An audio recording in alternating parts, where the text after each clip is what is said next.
Hello po, my name is Marcus Sige. Ang pangalan ko po ay Marcus Aaron C. Sige. At kung binigyan po ako ng pagkakataon, gawin muli ang pelikulang La Mascaradas. Ilalagay ko po ang mas maraming tunog at musika. Dahil po parang wala at masyado. Pero gusto ko talaga yung mga cinematography at ang storya po.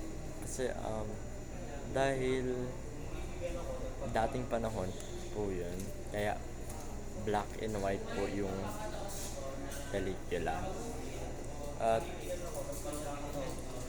ang kwento ay tungkol sa isang tao o detective po na kailangan mahanap ang pumatay sa isang tao. Kaya yung kanilang mga damit ay parang mga detective at parang mga dating panahon. Kaya um, at bibigyan ko po ang konsiderasyon ng mga elementong musika dahil wala masyadong sa mga intense na moments.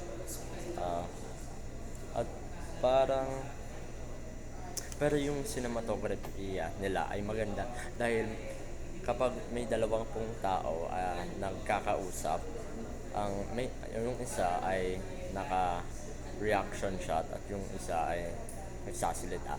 Kaya maganda po dahil ginagamit po nila ang mga close-up shot, mga medium shot, mga iba't ibang mga shot.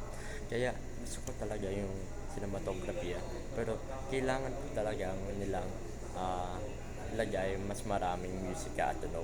Kaya kapag ginawa ko po ulit ang iyang pelikula, ilalagay ko talaga po ang mga musika at tunog. Paano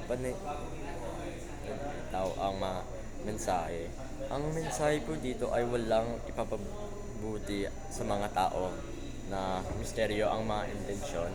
Kaya kapag inabap ko po to at inilagay ko po ang mga musika at tunog, edi yung mga sitwasyon na kapag lahat sila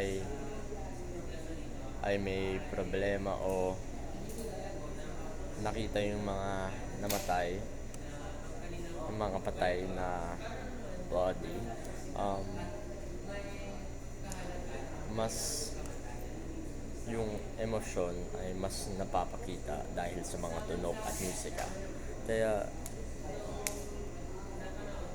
hindi naman masyadong mababago pero parang magagandahan ka dahil may cinematography, may tunog, may musika at may mga iba't ibang elemento ng pelikula. Salamat po.